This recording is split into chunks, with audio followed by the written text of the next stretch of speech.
누가복음 4장 18절, 19절 말씀입니다. 우리가 다 같이 한 목소리로 읽겠습니다. 누가복음 4장 18절, 19절 말씀입니다. 주의 성령이 내게 임하셨으니 이는 가난한 자에게 복음을 전하게 하시려고 내게 기름을 부으시고 나를 보내사 포로된 자에게 자유를, 눈먼 자에게 다시 보게 함을 전파하며 눌린 자를 자유롭게 하고 주의 은혜의 해를 전파하게 하려 하심이라 하였더라. 아멘. 오늘 우리가 누가복음 4장 8절, 19절 말씀을 보았습니다. 이 말씀은 우리 예수님께서 나사렛 회당에 들어가서 성경을 읽을 때 이사야 61장 1절과 2절을 펴서 하신 말씀이었습니다. 물론 이제 우리가 이사야 61장 1절과 2절을 읽으면 약간 단어와 표현이 조금 다릅니다. 왜냐하면 이제 히브리어 성경을 직접 번역한 이사야 61장 1절 2절과 헬라어 성경을 또 직접 번역한 누가복음 4장 18절 19절은 조금 의미가 다르지만 전체적으로 맥락은 똑같습니다. 왜냐하면 이제 히브리어 성경을 70인역이라고 해가지고 유대의 랍비들이 모여서 72명이 모여서 70일 동안 구약 성경을 번역했다. 그래서 이제 70인역이라고 하는데 그 72역 성경이 예수님 당시에 흩어진 유대인의 각 회당마다 성경들이 이제 보급되었습니다. 근데 그 성경들이 어떤 거였냐면 그 양피지로 만든 두루마리로 이렇게 보급이 되었는데 성경을 읽으려면 두루마리를 갖다 주면 두루마리를 쭉 펴면 두루마리에 이제 딱 쓰여 있는 글을 이제 읽게 되는데 그 두루마리에 쓰여진 글이 이사야 61장 1절부터 2절이었습니다. 근데 이 누가복음에 보면 예수님이 나사렛 회당에 서니까 사람들이 이제 두루마리를 가져다 준 거예요. 그러니까 그 회당에 딱 서면 성경을 낭독하게 되어 있는데 누군가가 이제 이 성경을 낭독하도록 가져다 주는 거죠. 그러니까 회당에서는 무엇을 하냐면 성경을 낭독한다라고 하는 거죠. 성경을 요즘은 우리가 이제 성경이 다 인쇄술이 발달해가지고 사람들도 또 글도 잘 읽으니까 그저 성경을 펴면 눈으로 슬슬슬 읽어가는데 과거에는 이제 종이도 그렇게 많지 않았고 물론 당시에 파피루스가 발명이 되어서 이제 종이로 글을 쓰긴 하지만 사실은 책이라고 하는 게 없었습니다. 책이라고 하는 게 없었고 양피지나 또 파피루스에 이제 이 수검댕이 같은 걸로 글을 썼는데 이 글을 쓴 것들이 이제 사람들에게 이제 오고 가게 되는 거죠. 그러다 보니까 책을 구한다고 하는 것이 굉장히 힘들었습니다. 그리고 책 한 권도 엄청 비쌌습니다. 사람들이 책을 읽지 못하니까 어떤 일을 하냐면 성경을 읽고 외우는 일을 했습니다. 성경을 읽고 외우는 겁니다. 그리고 다른 사람들한테 말할 때도 이 외운 성경을 말하는 거예요. 성경을 외워서 말하는 거예요. 그러니까 암기하고 암송해서 그것을 전달하게 되는 거죠. 이게 이제 암기하고 암송해서 전달하다 보면 토시 같은 것들은 이제 조금씩 틀릴 수가 있는 것이죠. 그래서 다른 사람들로부터 전달한 걸 내가 암송을 해갖고 쓰게 되면 역시 그 토시가 조금 틀린 것이 나올 수 있습니다. 그러니까 이제 구약과 신약에서 토시가 조금 다른 것은 이게 암송 과정들을 여러 사람과 여러 시대를 거치면서 암송 과정들이 있었고 그 과정에서 또 이제 번역 과정도 있었으니까 토시들은 조금씩 틀릴 수밖에 없습니다. 하지만 전체적인 맥락은 똑같습니다. 그런데 누가복음 4장 18절, 19절 말씀은 예수님이 당신이 공생의 사역을 앞에 두고 그 공생의 사역에 대한 말씀을 하시는 거죠. 그러니까 나는 앞으로 이렇게 일할 거다.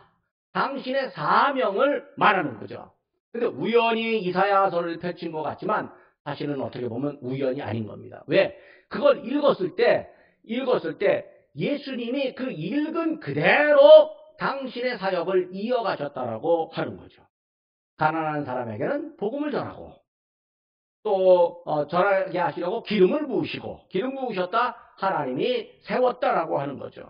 그리고 예수님을 보내셔서 포로된 사람에게는 자유를 주고 눈먼 사람에게는 보게 하고 또 눌린 사람에게도 자유를 주고 주님의 은혜의 해를, 그러니까 은혜의 풍성한 날들을 전파하게 하려고 우리 예수님이 하나님이 나를 보내신다. 아버지가 나를 보내신다. 그렇게 말하는 거죠.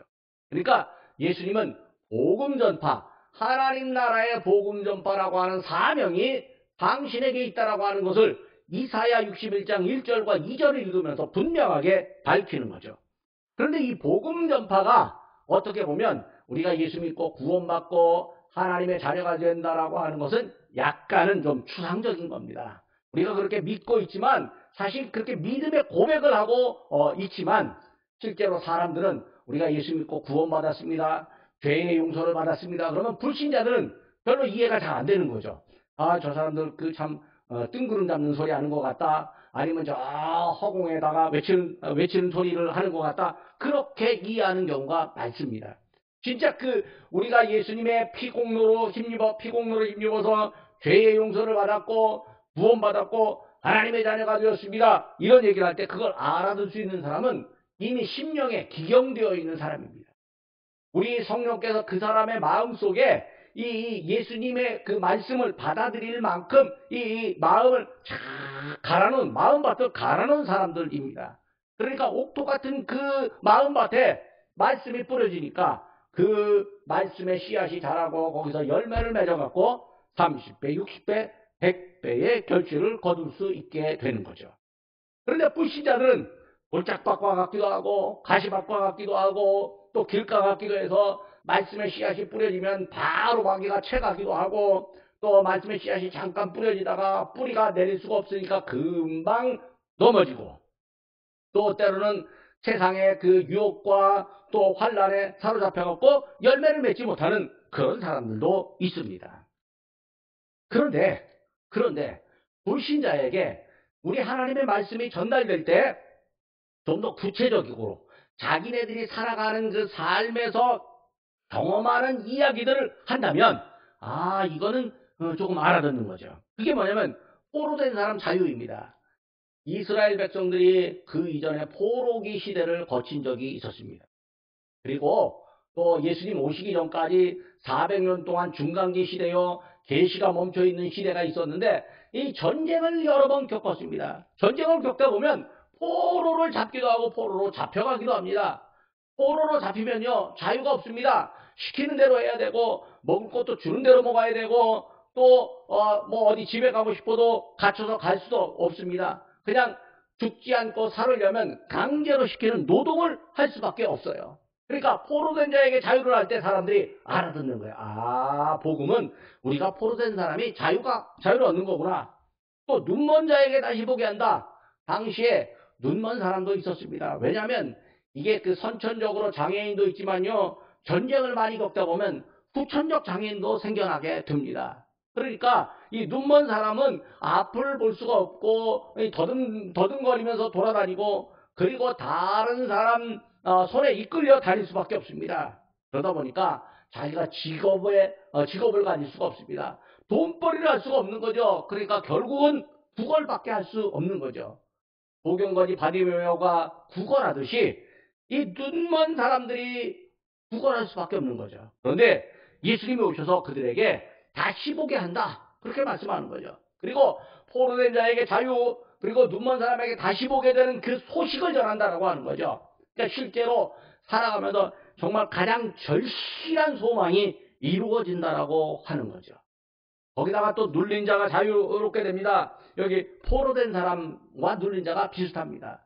근데 눌린 사람이 뭐냐면 사실은 어떤 다른 사람의 힘에 의해서 눌린 사람도 있고요. 마귀에게 눌린 사람도 있고 자기 안에 스스로 자기를 제한하게 해서 나는 아무것도 아니야. 나는 뭐든지 할 수 없어. 그렇게 스스로 눌린 사람들도 있습니다. 그런데 이 사람들에게 자유롭게 생각하는 것이 퍼졌습니다. 거기다가 하나님께서 은혜를 가득하게 퍼뜨린다.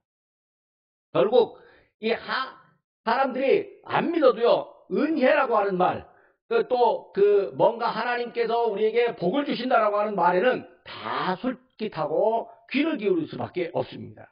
그러니까 예수님께서 사람들에게 귀를 기울여서 예수님을 바라볼 수밖에 없도록 예수님께서 당신의 사명, 나는 이렇게 할 거다. 나는 이런 사명 갖고 세상에 왔다. 라고 말씀하는 거죠. 그것도 처음에 사역을 시작할 때 바로 이야기하니까 이걸 뭐라고 말하냐면 사명선언이라고 말하기도 하고 또 취임사라고 말하기도 합니다. 그런데 이런 사명이 어떻게 형성되느냐라고 하는 거죠. 일반 세상 사람들은요, 자기 사명을 찾아낼 때 어떤 방법으로 찾아내냐면 잘하는 게 뭔지, 탤런트가 뭔지, 또 과거에 잘했던 게 뭔지, 또 그다음에 본인이 어떤 것에 대한 관심이 있는지, 이런 것들을 다 조사하다가 보면 당신의 성격과 관심과 능력은 이런 것이니까 앞으로 당신은 어떤 직업 가졌으면 좋겠습니다. 라고 그렇게 이야기를 해줍니다. 이런 걸 이제 컨설팅이라고 그렇게 말을 합니다. 그래서 당신의 직업은 사람들에게 어떤 친절을 베푸는 직업이 좋으니까 서비스 직업이나 간호사나 선생님이 좋습니다. 당신은 아주 숫자 계산이 빠르고 원리 원칙이 탁 됐으니까 공대에 가는 게 좋겠습니다. 혹은 법대에 가는 게 좋겠습니다. 이렇게 제시하기도 합니다. 근데 우리나라는 그렇게 어떤 자기의 적성에 맞춰서 대학에 가고 직업을 찾는 것이 아니라 그냥 무조건 성적이 좋으면 공부만 잘하면 성적에 맞춰서 대학을 가고 그 대학의 전공에 맞춰서 이제 직업을 갖는 경우도 없지 않아 있습니다. 사실 그게 썩 좋은 건 아닙니다. 그런데 우리 예수님은 직업을 갖는 얘기를 하는 것이 아니라 인생의 사명, 하나님께서 내게 주신 사명을 말씀하시는 거죠. 그러니까 우리에게도 그런 사명이 있는 거예요. 하나님께서 우리에게 직업을 갖게도 하시지만 어떤 사람은 직업을 사명으로 하는 사람들이 있고 어떤 사람은 직업은 단순히 그냥 자기 가족을 먹여 살리기 위한 돈벌이 수단으로 아는 그런 사람들도 없지 않아 있기도 합니다. 어떤 사람은 직업을 사명으로 여기는데 우리 예수님이 우리에게 주신 어떤 이 믿음은 또 하나님 나라와 관련된 이런 사명은 성령께서 우리에게 허락해 주시는 겁니다. 성령이 우리를 감동시키시고 성령께서 우리에게 말씀하시고 성령께서 우리에게 은혜 주시고 성령께서 깨닫게 하실 때 우리의 사명이 깨달아지는 거죠. 그래서 누가복음 4장에 예수님이 처음 말씀하실 때 주의 성령이 내게 임하셨다. 그렇게 말씀합니다. 그러니까 성령께서 우리에게 오셔서 성령의 역사가 우리에게 은혜를 허락해 주시는 거죠. 주의 성령이 우리에게 임하셨습니다. 마태복음과 요한복음은 유대인들에게 이제 전달된 서신이나 마찬가지입니다. 그런데 마가복음과 누가복음은 이방인에게 전달된 겁니다. 오늘 누가복음은 이제 이방인을 향해서 전달된 복음입니다. 따라서 누가는 시작을 주의 성령이 내게 임하여라고 그렇게 말하는 거죠. 이게 이방인들에게 말을 하면서 이 말을 시작하면 바리새인들이나 또 지난주에 얘기했던 사내들인 공회원인 니고데모나 또 다른 사내들인 공회원들 유대인들이 되면 엄청 싫어할 일입니다. 왜냐하면 성령의 역사는 우리 민족에게만 있다. 성령의 역사는 우리에게만 있다라고 생각하는 사람들인데 성령의 역사가 이방인을 향해 펼친다라고 하면 사람들은 이제 이해를 못하게 됩니다. 그러나 이방인들에게 희망이 있는데 유대인들은 이방인은 구원받지 못할 사람이라고 생각하지만 의사 누가는 이방인에게 희망이 있는데 그 이방인의 희망이 누구냐면 예수님이다. 그렇게 이야기하는 거죠. 예수님은요, 유대인에게도 희망이요, 이방인에게도 희망입니다. 즉, 예수님은 인류의 희망이 되는 것이죠. 구약에서 메시아 예언이 있었고, 또 이제 그 메시아 예언 중에 복음을 전하고, 포로된 자에게 자유 주고, 눈먼 사람을 다시 보게 하고, 또 눌린 자를 자유롭게 하려고 우리 예수님이 오셨는데, 그게 유대인들에게만 적용되는 것이 아니라 이방인에게도 적용되었다고 하는 거죠.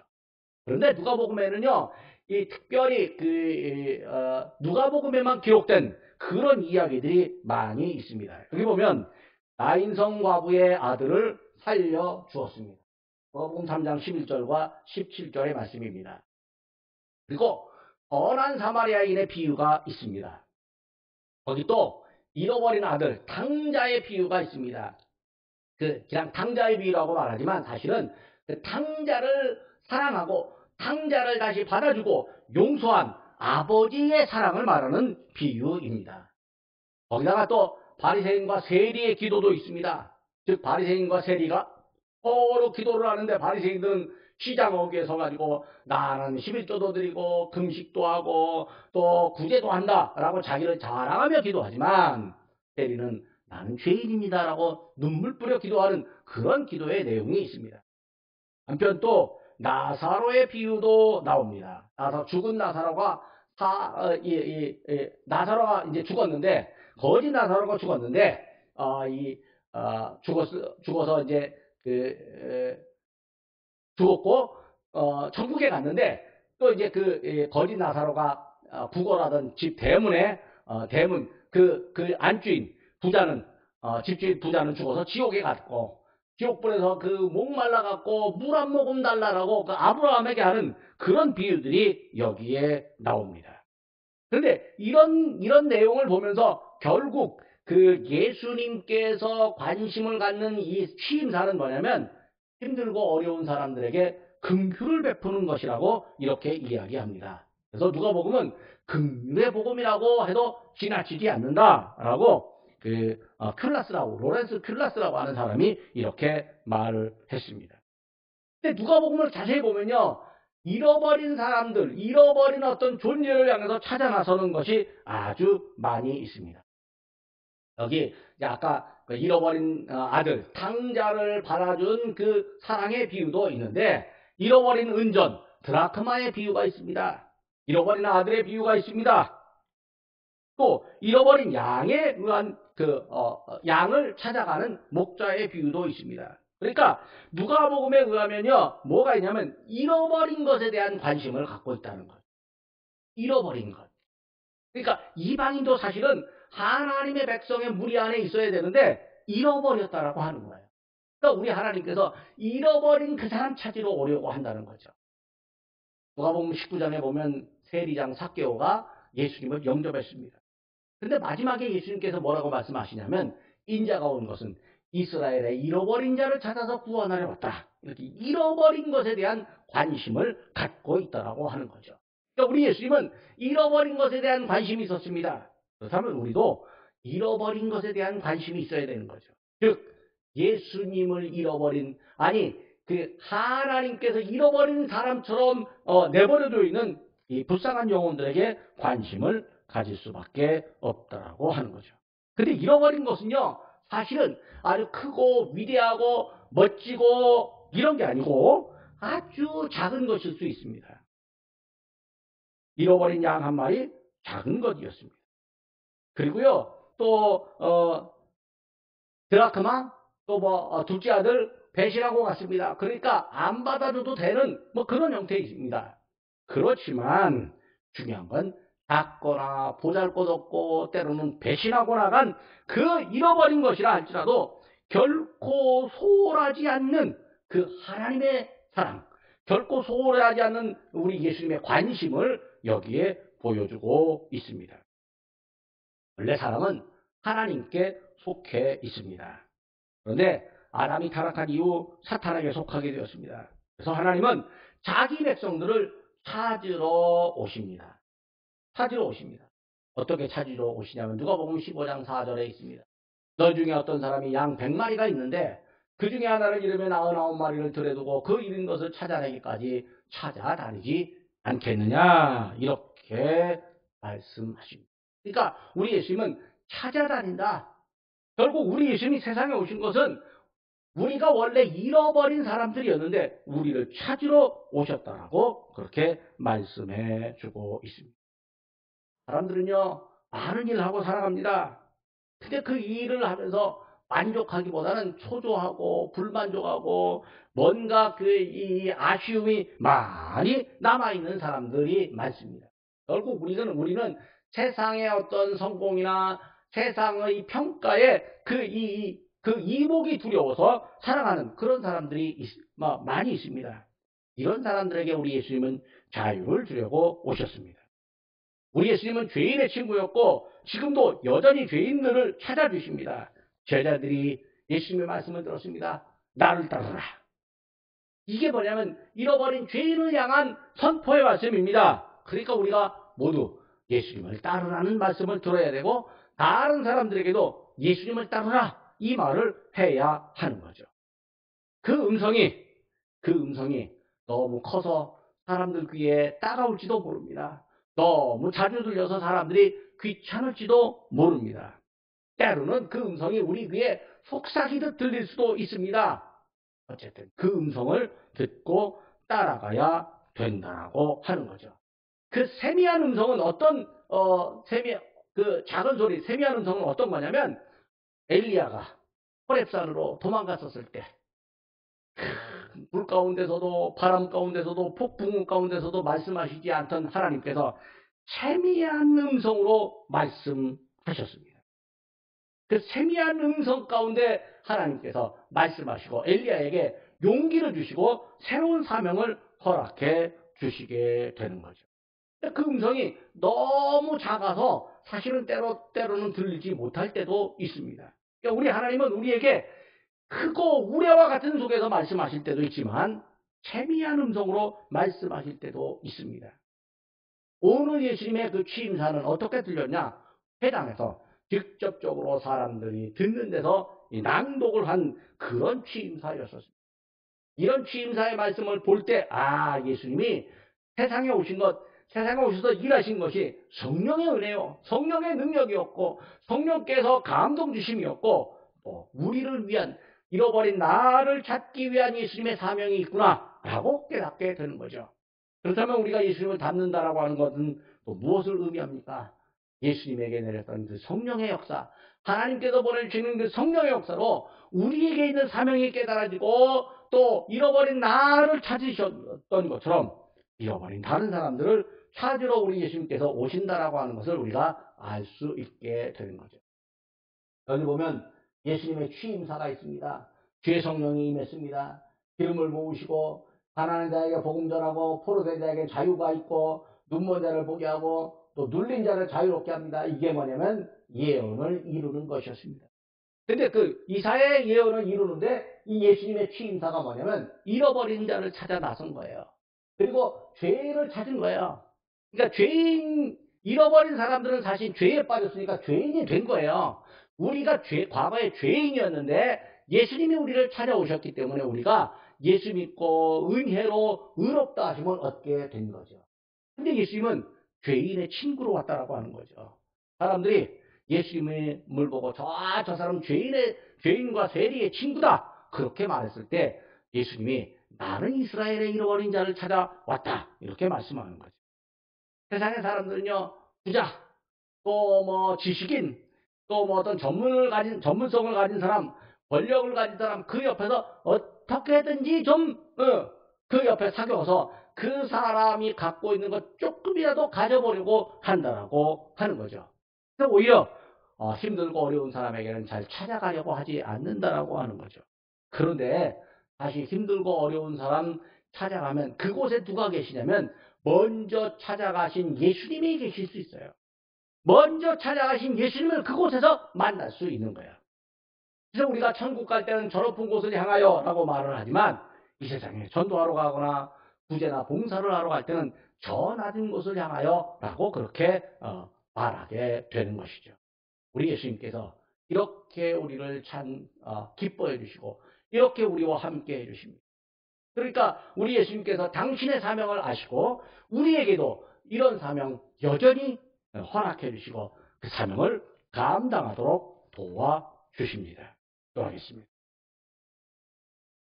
할렐루야. 우리 아버지 하나님 은혜를 감사를 드립니다. 우리 예수님께서 사명을 알고 계셨고 그 사명을 선포하셨으며 그 사명이 주의 성령의 감동으로 인해서 사명을 깨달았음을 이제 우리 예수님이 알려주었습니다. 하나님 아버지 우리도 이 땅에서 우리 예수님 주신 그 사명 감당하게 도와주시되 성령의 감동과 감화와 성령의 능력으로 은혜를 입는 믿음의 사람들 삼아 주시옵소서. 또 세상의 어떤 조류는 세상의 그 습관은 높고 화려하고 멋진 곳을 찾아가지만 우리 예수님은 가난한 사람과 죄인들의 친구로서 그들 곁에 있었다는 사실을 기억하고 우리도 어떻게든지 주님 따르며 주님 계신 곳으로 찾아가게 도와주옵소서. 주님이 먼저 우리를 찾아와 주셔서 잃어버린 나를 찾아와 주셔서 죄를 용서해 주시고 또 하나님의 자녀로 삼아 주셨사오니 우리도 예수님 사명 따라서 함께 죄인들에게 예수 그리스도의 그 의의 복음, 은혜의 복음을 전하는 그런 은혜의 사람들 될 수 있도록 인도하여 주시옵소서. 예수님의 사명이 우리의 사명으로 바뀌고 우리의 사명이 되고 또 예수님의 그 발걸음을 따르는 저희의 발걸음 되도록 인도하여 주시옵소서. 우리는 약합니다. 또 우리는 힘이 부족합니다. 또 우리는 나약합니다. 우리는 의지가 약해서 뭔가 마음을 먹었지만 제대로 하지 못할 때도 있습니다. 또 시작하지만 중간에 중단할 수도 있습니다. 그리고 가다가 자빠지고 넘어지고 쓰러질 수도 있습니다. 그때마다 일으켜주시는 분이 우리 예수님이신 줄로 믿사오니 성령의 능력으로 우리를 일으켜주고 또 우리로 하여금 남은 사명을 감당하도록 인도해 주시오니 하나님 아버지 저희가 그 주님께서 주신 그 사명 감당할 수 있도록 저희에게 힘과 능력을 은혜를 날마다 더하여 주시옵소서. 저에게 지혜 주시고 사람들을 잘 만났을 때마다 전도할 수 있는 은혜 허락해 주시고 사람들에게 예수 그리스도의 복음을 아주 적절하게 잘 전할 때 우리 하나님께서 기경해 놓으신 마음밭을 기경해 놓으신 사람들을 만나게 도와주시고 예비된 자들을 만나고 예비된 자들에게 구원받는 아름다운 은혜의 역사가 일어나게 도와 주시옵소서. 우리 교회와 이 나라와 민족과 또 전 세계를 우리 하나님 기억해 주시고 믿음의 사람들을 기억해 주시며 믿음의 지도자들 일꾼들에게 은혜와 힘을 더하여 주옵소서. 예수님 귀하신 이름으로 기도드립니다. 아멘.